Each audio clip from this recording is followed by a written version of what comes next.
Amin. Bismillahirrahmanirrahim. Alhamdulillahil alamin. Wassalatu wassalamu ala asyrafil mursalin wa ala alihi washabihi ajma'in wa man tabi'ahum bi ihsan ila yaumiddin.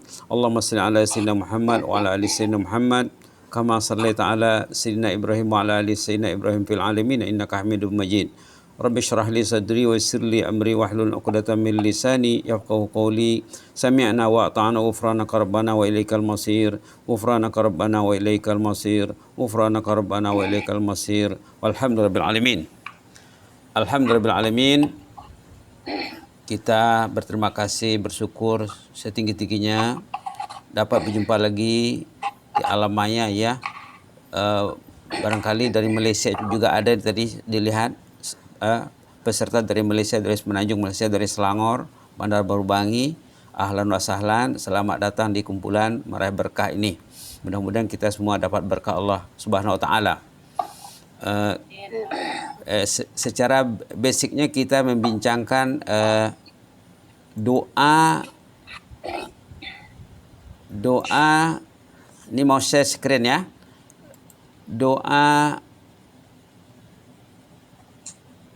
Doa dalam suratul Baqarah, yaitu Rabbana atina fid dunya hasanah wa fil akhirati hasanah wa qina azabannar. Baik. Ini yang kita bincang sudah. Belum ada screen-nya. Ada. Ini yang kita bincang sebenarnya. Kita program ini tentang doa mustajab. Doa mustajab yang terpilih kali ini Rabbana atina fid dunya hasanah wa fil akhirati hasanah wa qina azabannar. Ternyata sepanjang pertemuan kita ini kali yang keberapa? Kali yang ke-8 barangkali ya. Kita sudah membincangkan tentang istri yang salehah, suami yang saleh, anak yang saleh-salehah, kita sudah bincang. Sekarang mau bincang tentang ilmu yang bermanfaat. Salah satu hasanah di dunia, orang itu dikasih ilmu yang bermanfaat. Ini maksudnya ini. Jadi di bawah subtopik ilmu yang bermanfaat. Maka kita angkatlah satu gagasan seorang ulama kenamaan, subhanallah, hebat sekali, murabbi Profesor Dr. Muhammad Ratib An-Nablusi. Dia mengatakan apa? Dia dalam sini dalam membahaskan suratul Asr sebenarnya. Dalam membahaskan suratul Asr katanya manusia itu ada dua kategori. Sama ada mereka itu memanfaatkan masa dengan baik, yang dikatakan istilahnya nanti ada di bawah ya, mustahlik namanya, ada di bawah nanti istilahnya. Orang mustahlik nih, mustahlik orang yang menggunakan masa tidak dirancang, tidak baik. Pengguna masa dengan baik dikatakan mustasmir. Ini yang mau dibincang nih. Dalam membincangkan suratul Asr, kita sekarang tadabbur suratul Asr, mungkin boleh kita baca sama-sama dulu, walaupun tidak suara kuat ya. Ada di sini, kita baca dulu sama-sama. Auzubillahi minasyaitonirrajim. Bismillahirrahmanirrahim. Wal 'asr. Innal insana lafi khusr. Illa alladhina amanu wa 'amilus salihati wa tawasaw bil haqqi wa tawasaw bis sabr. Shadaqallahul azim. Inilah yang mau dibincang. Kita semak di sini pendapat Imam Syafi'i. Imam Syafi'i mengatakan, lau tadabbaran nas hazihi surah la wasi'atuhum. Sekiranya manusia menghayati surah Asr ini cukuplah baginya. Cukup baginya jalan untuk selamat. Cukup baginya jalan untuk bahagia, untuk beruntung dan lain sebagainya. Itulah mau dicoba dibincang malam ini, petang ini. Baik. Jadi manusia terbagi dua, ada yang mustahlik, yaitu tidak menggunakan masa dengan baik, tidak dirancang, karena kurang ilmu barangkali, na'udzubillah, selain daripada kelalaiannya. Kemudian ada juga mustasmir. Jadi kebanyakan manusia, mereka tidak menggunakan masa. Mereka mungkin dililit kerugian. Itu maka dikatakan dalam surat wal asri innal insana lafi khusrin. Demi masa, Allah bersumpah dengan masa, karena hebatnya masa ini, manusia rata-ratanya rugi. Mereka makan, minum, bersenang-lenang. Tiba-tiba nanti suatu saat datang ajal. Lantas mereka menghadapi maut dengan tidak ada persiapan. Itulah kebanyakan manusia. Nanti ada di bawah cerita orang yang maut datang dia tak siap. Ada nanti contohnya di bawah nanti. Nah, sementara si mukmin seharusnya melaburkan masanya. Contohnya kalau ada kelas, sempat jugalah hadir dalam kelas. Karena orang yang hadir dalam kelas ini, insya Allah ilmunya akan bertambah, ilmunya akan meningkat, hatinya akan bersih, dosanya akan hanyut. Dan dia akan mendapat keampunan gratis dari Allah. Sudah pernah disebut sebelum ini, orang yang hadir dalam majelis ilmu, dalam majelis zikir, Allah memberi keampunan secara gratis. Allah mengatakan kepada malaikat yang meliput aktiviti ini, walaupun online ya, ada malaikat yang meliputnya, nanti di akhir liputan malaikat melaporkan kepada Allah, Allah mengisytiharkan, ushidukum anni qad ghafartu lahum. Kamulah saksiku, dosa mereka sudah diampun. Jadi orang beriman patutnya memanfaatkan masa dengan baik. Nah, kalau time berinteraksi secara online, ya online lah. Nah, kalau kita nanti suasana sudah kira kembali normal seperti biasa, kita berjumpa lagi dalam majlis-majlis ilmu seterusnya, insya Allah. Inilah peringatan Allah tadi ya. Kita lihat dia punya terjemahan ringkas, demi masa. Kebanyakan manusia pasti terpuruk dalam kerugian yang dahsyat. Kerugian yang dahsyat. Kenapa dikatakan kerugian yang dahsyat? Kalau dia sebagai seorang ayah, kalau dia sebagai seorang ibu, dia sebagai seorang suami, sebagai seorang istri, bila dia tidak merancang masa dengan baik, nanti anak-anak pun terikut. Kalau suami tak bijak merancang, memanfaatkan modal usia, nanti istri pun akan terikut. Jadi silap-silap ada ayat dalam Quran menerangkan dosa ahli keluarga dipikul, dibawa oleh ketua keluarga. Nauzubillah. Orang yang tidak merancang masa dengan baik, bila dia meninggal, suami meninggal, ayah meninggal, keluarga terbiar tidak diatur dengan baik, ikut manhaj ataupun agama Allah, nanti orangnya meninggal, orangnya mati, dosanya hidup. Subhanallah. Ini maksud di sini, mereka terpuruk dalam lembah kerugian yang dahsyat. Jadi apa maksud ayat ini? Jangan ikut itu. Carilah jalan yang selamat, carilah jalan orang yang untung. Siapa? Justru yang tidak merugi malah mereka yang meraih keuntungan. Siapa mereka itu? Ahlul iman. Itu sifat nomor 1. Allazina amanu. Sifat yang kedua, wa amilus salih, yang beramal saleh. Sifat yang ketiga, menyampaikan kebenaran Islam, berdakwah, bertazkirah. Itu maka kita terikat dengan tazkirah ya. Tazkirah ini macam patutnya ya, makan kita perlu kepada macam hajat kita kepada makan dan minum, Pak. Perlu kepada ilmu macam kita perlu kepada makan dan minum, perlu kepada perubatan. Karena hati kita perlu diubat, hati kita perlu makan. Makanan akal itu katanya ilmu, akan perlu makan. Makanan akal ilmu. Jadi itu akan perlu menyampaikan hakikat kebenaran dan saling membicarakan pentingnya sifat sabar. Inilah dia. Jadi selanjutnya dijelaskan Allah bersumpah dengan masa secara mutlak, demi masa. Secara umum tuh. Sama ada bulan Ramadan ataupun bulan Syawal. Ada yang bulan Ramadan tak bergiat lagi juga. Bulan Ramadan, subhanallah. Patutnya manusia cinta masjid ya. Tengok orang berkerumun di masjid di Makkah Madinah, datang dari jauh untuk pergi umrah, untuk mengambil fadilat Ramadan di sana. Kita tidak mengambil fadilat di negeri sendiri. Dekat dengan rumah sendiri tapi tidak diambil. Itu tercela itu ya. Itu sifatnya sangat tercela. Jadi Allah bersumpah dengan masa, tujuannya adalah bagi kemaslahatan insan, makhluk yang teramat mulia pada sisi Allah. Pada hakikatnya nilai Anda adalah masa yang Anda lalui. Orang itu nilainya masa itulah. Hari ini dah hampir berlalu, sudah petang hari ya, nanti datang malam. Kemudian malam berakhir datang pagi. Itulah nilai manusia. Kalau manusia memanfaatkan masa yang dilaluinya, hidupnya akan bernilai. Tapi kebanyakan manusia rugi karena masa berlalu sedemikian rupa tanpa diambil perkiraan, tidak dikira dia. Ini terkecuali, ini choice, pilihan kita, jalan keluarnya. Kecuali jika masa digunakan dalam menerapkan habuan ataupun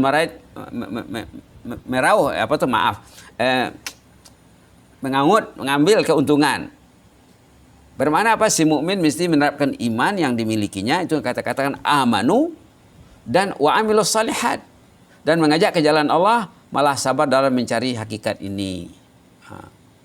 Ia juga menerapkan hakikat tersebut dan berdakwah mengajak insan sejagat.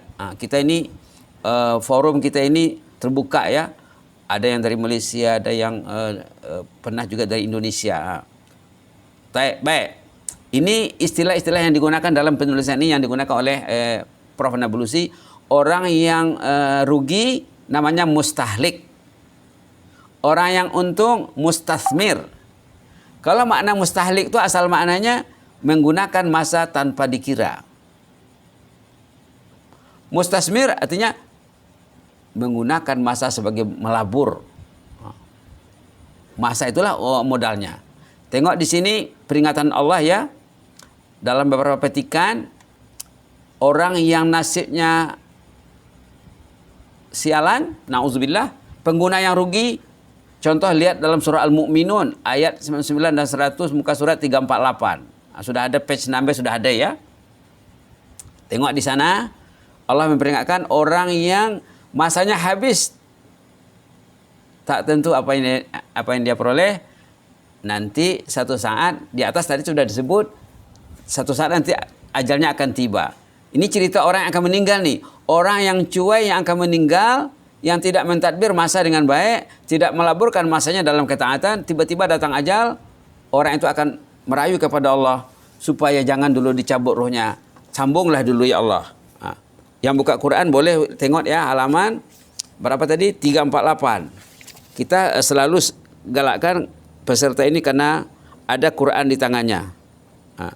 Di sini Allah memperingatkan hatta iza ja'adahumul maut, bila maut sudah sampai katanya. Qal, orang itu merayu, irji'uni, ya Allah maaf ya. Ya Allah jangan dulu cabut rohku. Ini maksud ayat ini. Kita tak maksudkan ayat dalam slide ini supaya tidak banyak sangat. Jadi supaya kita pegang Quran. Bukalah Quran. Perhatikanlah peringatan Allah, ini cerita orang yang cuai, yang lengah dan lalai, bila nak meninggal, dia tak siap nak mati, kelang kabut dia, lalu mengatakan, irji'uni, jangan dulu cabut rohku ya Allah. La'alli amalu salihan fima taraktu. Kasihlah saya peluang dulu untuk beramal saleh yang selama ini saya tak buat lagi Allah. Selama ini Quran tak pegang lagi Allah. Tak lagi pergi ke masjid ya Allah. Saya ingin meninggal, hari itu saya membaca Quran 1 juz, saya membaca Yasin contohnya lah ya. Saya hari itu sembahyang subuh di masjid. Saya hari itu solat tahajud. Ini maksud ayat ni. Orang yang cuai, lengah dan lalai, bila ajalnya tiba pasti menyesal. Ini janji Allah dalam Quran. Pasti minta disambung nyawanya. La ilaha illallah. Subhanallah. Subhanallah. Ini maksud ayat 99 dan 100 surah Al-Mu'minun. Waktu dia merayu sudah ada jawabannya di sini. Ya Allah sambung dulu nyawaku, aku ingin merebut amal soleh yang selama ini belum dibuat lagi Allah. Masih diabaikan, masih teragak-agak nak buat. Sini sudah dijawab. Kala, jangan harap. No way, tidak boleh dah. Sudah terlambat. Nasi sudah jadi bubur. Nasibmu hanya bagaikan pungguk rindukan bulan. Tidak boleh lagi. Na'udzubillah. Ini contoh satu ya. Kita tak kalau kita nak tengok contoh-contoh ini semuanya nanti 2 jam tidak cukup masanya. Padahal kita terhad ya. Kita lihat pula contoh orang yang subhanallah. Orang yang mengelola masanya dengan baik, mentadbir masa dengan baik, lalu datang ajalnya, tengok macam mana perbezaannya. Perbezaan orang yang mengurus masa dengan baik, subhanallah. Tengok surah Fussilat ya. Kita tak usah lihat surah Baqarah, surah Ghafir, kita langsung ke surah Fussilat. Tapi alamannya di situ silap. Patutnya alamannya bismillahirrahmanirrahim, Fussilat ini 480 patutnya. Bukan 348 ya, 348 yang di atas tadi. Betulkan saja. Fussilat halaman 380, cerita orang yang masa hidupnya dia mengelola masanya dengan baik, lalu bila ajalnya tiba, subhanallah, dia disambut malaikat. Dia diraikan oleh malaikat. Ini maksudnya. Boleh dibaca ayat ni ya. Innal ladzina qalu rabbuna Allah. A'udzubillahi minasyaitonir rajim. Ayat 30, 31, 32. Bismillahirrahmanirrahim. Innal ladzina qalu rabbuna Allah thumma istaqamu tatanazzalu alaihimul malaikatu alla takhafu تتنزل عليهم الملائكة ألا تخافوا ولا تحزنوا وأبشروا بالجنة التي كنتم توعدون نحن أولياؤكم في الحياة الدنيا وفي الآخرة ولكم فيها ما تشتهي أنفسكم ولكم فيها ما تدعون نزلا من غفور رحيم. Panjang ceritanya. Hebatnya subhanallah, pulangan yang diraih oleh orang yang mengatur masanya dengan baik, iman yang istiqamah. Tengok ayatnya ya. Innal ladzina qalu rabbuna Allah tsumma istaqamu. Orang yang beriman kepada Allah sebagai Rabb dan dia istiqamah dalam imannya. Imannya itu berisi, imannya berbuah. Imannya mantap, bukan cakap di mulut saja. Kemudian realitinya bercanggah dengan cakapnya. Ini sesuai ucapan dengan perbuatan. Istiqamah. Tatanazzalu alimul malaikah. Waktu orang itu akan meninggal, datang malaikat mengkerumuni meraikan orang yang meninggal ini, membawa kata-kata motivasi daripada Allah. Allah takhafu, Tuhan jangan takut ya, mati bagi Tuhan tidak susah, insyaAllah. Wala tahzanu, jangan sedih ya. Kalau yang meninggal itu suami, jangan sedih meninggalkan istri. Kalau yang meninggal itu istri, jangan sedih berpisah dengan suami. Jangan sedih meninggalkan anak cucu, anak menantu. Jangan sedih meninggalkan rumah kediaman, kenderaan kesukaan, jangan sedih. Duit kekayaan jangan sedih meninggalkannya. Wa absyiru bil jannah, bergembiralah, jannah sudah di tangan. Jannah sudah jadi milikmu. Allati kuntum tu'adun, yang dijanjikan selama ini. Tengok ya perbezaannya. Nahnu auliyaukum ayat 31, kami ini sebenarnya bukan orang lain. Kami ini disuruh membantu kamu. Membantu haji, membantu hajah. Fil hayatid dunia, sejak di dunia lagi sebenarnya kamilah suruh haji itu mengungkayakan melaksanakan kelas, yang suruh hadir dalam kelas, yang suruh pergi ke masjid, yang bergesa untuk solat tahajud, untuk baca Quran, untuk khatam Quran, untuk pergi haji umrah dan lain sebagainya, untuk beramal saleh, untuk menyebarkan kebenaran seperti yang terdapat dalam suratul Asr tadi. Kamilah yang menggerakkan itu sebenarnya. Sejak hidup mereka bersama malaikat. Waktu ruhnya mau cabut, malaikat datang menghiburnya, meyakinkan. Fil hayatid dunia, sejak di dunia kami bersama Tuan dan Puan. Wa fil akhirah, nanti bila roh sudah dicabut, Tuan dan Puan akan masuk kubur. Dalam kubur kami ada dalam kubur bersama Tuan dan Puan. Demikian maksudnya dalam tafsir Al-Qurtubi. Malaikat yang datang menghibur waktu roh mau dicabut akan mendampingi di dalam kubur. Di padang mahsyar nanti malaikat akan handle urusan orang ini. Bukan dia sendiri yang mengurus dirinya. Inilah orang yang bahagia, yang melaburkan masa, yang berjaya dalam pelaburan masanya. Subhanallah. Subhanallah. Tadi sudah dikatakan ya, kata Imam Syafi'i apa? Orang itu kalau dia faham suratul Asr itu selamat hidupnya. Jadi kita ini penutup pertemuan kita hari ini, hari Jumat ini. Mungkin berjumpa lagi nanti sesudah raya ya, insya Allah panjang umur, sehat badan. Kita mentadabur suratul Asr. Jadi dalam memanfaatkan masa manusia ada dua. Pilih-pilihlah, pikir-pikirlah kita ini mana satu. Pertama, orang yang tidak menghitung untung dan rugi. Sembahyang terlambat pun tak apa, qada pun tak apa, sembahyang sunat tak buat pun tak apa, tak pergi ke masjid tak apa, tak baca Quran tak apa. Subhanallah. Inilah ciri-ciri manusia yang rugi. Sementara yang kedua, orang yang sesuai dengan tajuknya ya, yang melaburkan masa dengan baik. Tengok tajuk kita. Antara pengguna yang rugi dan pelabur yang untung. Satu pengguna yang rugi, usia habis 60-70, tapi hati Quran tak ada lagi. Belum mencecah Quran di hatinya. Satu surah Asar pun belum masuk di hatinya. Apa artinya? Zalikal kitabul la raiba fihi hudal lil muttaqin. Inilah kitab suci itu. Jangan diragu isinya. Panduan hidup bagi ahli takwa. Mana panduannya? Panduan itu bukan di mulut. panduan itu dibaca, difahami, diyakini dan diamalkan. Subhanallah. Cantik sekali gagasan Profesor Dr. Ratib An-Nablusi ya. Menggerakkan kita untuk menghayati mentadabbur surah Al-Asr. Kata Nablusi juga, kata Nablusi hafizahullah katanya apa? Manusia yang baca Quran ini ada dua. Pembacaan Al-Quran ini ada dua. Tadi kita sama-sama membaca. Itu katanya qiraah ta'abbud, membaca mencari pahala. Mungkin ada yang khatam Quran, ada yang 2 khatam, ada yang 3 khatam, ada yang lebih. Itu mencari pahala. Yang kedua katanya qiraah tadabbur, qiraah mencari menggali pengajaran yang ada dalam Quran seperti mana hari ini kita menggali pengajaran daripada suratul Asr. Dua-dua wajib. Dua-dua wajib.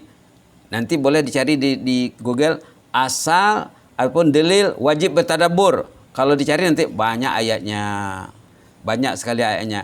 Ada dalam surah Sad, ada dalam surah Muhammad. Kita boleh lihat satu dalam surah Muhammad, ayat yang menggesah tadabbur. Boleh buka surah Muhammad ya. Surah Muhammad ini sebelum surah Al-Fatah. Apa katanya di sini? Dalam surah Muhammad, bismillahirrahmanirrahim, halaman berapa? Halaman 509. 509 ayat berapa? Ayat 24. Ayatnya pendek sekali.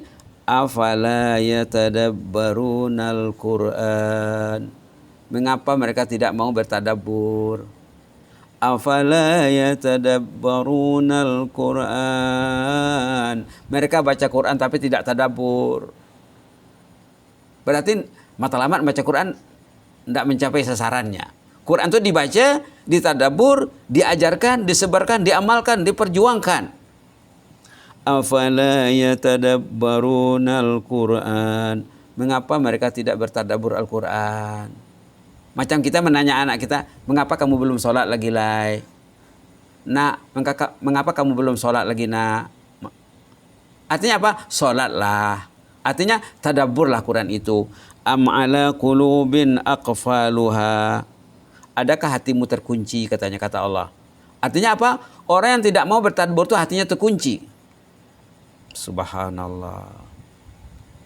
Selagi kuncinya, hatinya masih terkunci, dia akan tidak bertadabbur. Apa yang menguncinya? Kadang-kadang media genggaman yang menguncinya. Kadang-kadang makan minum yang menguncinya. Kadang-kadang kelalaian, kadang-kadang kenapsuan, kadang-kadang kedosaan, kefasikan, kemunafikan. Banyak tuh kunci-kuncinya. Itu maka dikatakan jadi akfal. Akfal itu plural. Jamak, kata-kata jamak. Artinya sangat banyak sekali benda yang mengunci hati itu. Jadi kalau hatinya masih terkunci, macam mana dia ingin bertadabbur? Jadi mudah-mudahan bermanfaat lah ya apa yang dibincang dalam gagasan Prof. Nablusi ini. Ada 2 minit lagi. Mungkin ada yang mau share atau lain-lain sebagainya.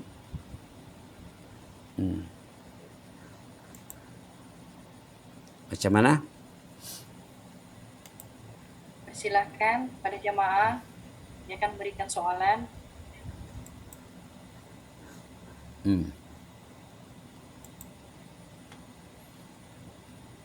Yang jelasnya kita sangat mengalu-alukan jemaah yang dari luar negeri ya, dari seberang laut ya. Mudah-mudahan kita ditemukan nanti di Jannatullah, di surga Firdaus insyaallah. Insyaallah. Dia salah satu kejayaan Ramadan tuh orang tuh yakin dia dikasihi Allah. Karena dia sudah beribadat sebulan dalam bulan Ramadan, menjinakkan diri dengan rumah Allah, menjinakkan hati dengan kitabullah, menjinakkan hati dengan tahajud, menjinakkan hati dengan ilmu. Kita ini 8 pertemuan, alhamdulillah, belum lagi yang lain-lain lagi. Kalau dikumpul semuanya mungkin puluhan pertemuan. Itulah tandanya orang itu dicintai Allah. Sebelum ini sudah disebut. Ya, silakan. Selepas raya, kalau boleh sesi ini kita teruskan. Saya rasa rugi kalau dihentikan. Masya Allah. Itu semangat Ramadan yang berjaya tuh. Insya Allah ya. Insya Allah pihak penganjur akan setuju insya Allah. Allah. Alhamdulillah.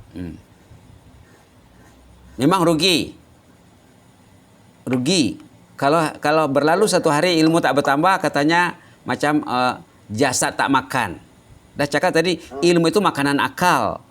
Manusia ada akal, ada jasad.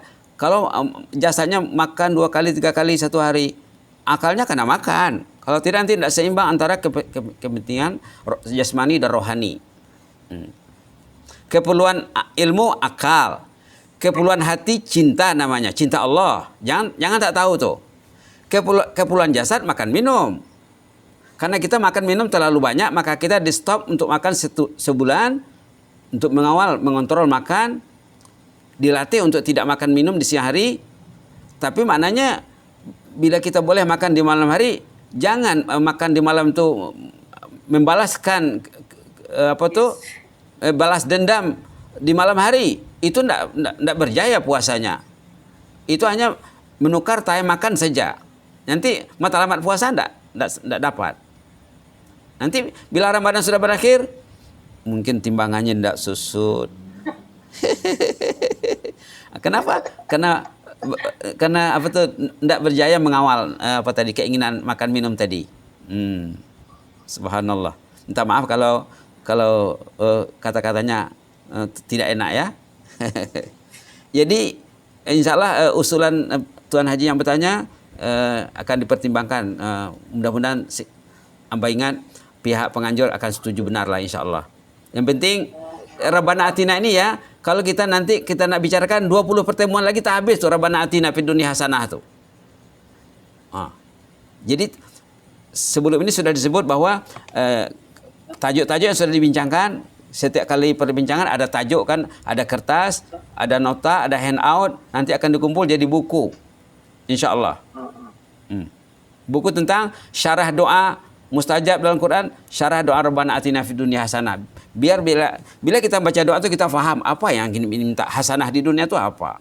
Hasanah di akhirat itu apa? Kita hasanah akhirat belum bicara lagi. Hasanah di dunia pun baru sedikit. Hasanah akhirat belum lagi dibicara. Kemudian waqina azabannar belum lagi disentuh. Jadi dalam doa ini ada tiga bahagian. Pertama hasanah di dunia, yang kedua hasanah di akhirat, yang ketiga waqina azabannar. Lindungilah kami daripada azab neraka. Itu belum diusik lagi. Yang pertama saja belum habis. Kalau ikut bahan yang ada, yang pertama ini 1/4 belum ada lagi yang dibentang. Walaupun 8 pertemuan.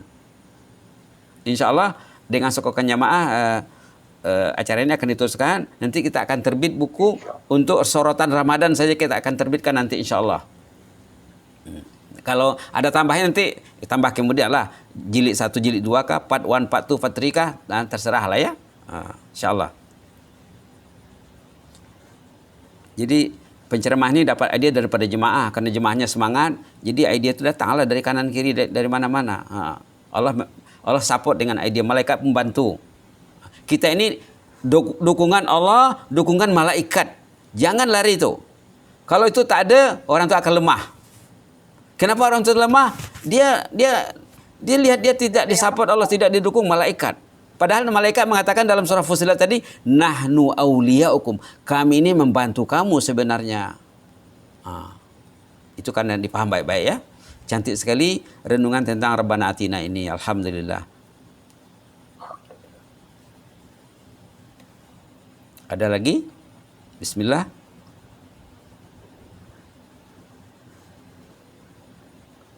Kalau tidak kita akan akhiri majlis ini sebab sudah lewat jam 6:03 ya. Nanti jangan terlambat ke masjid. Jangan tidak solat maghrib di masjid. Orang yang solat di rumah tak solat maghrib masjid rugi dan rugi. Subhanallah. Sembahyang berjamaah maghrib di masjid lebih penting daripada sembahyang tarawih. Kalau bukan begitu dasar pemikirannya, salah berarti pemikirannya itu. Tarawih itu sunat, maghrib itu wajib. Kenapa sunat dikejar, wajib terbiar? Wajib terbiar, maaf ya. Yang wajib terbiar, yang sunat dikejar. Berarti tidak betul. Tercicir hasanahnya nanti. Baik.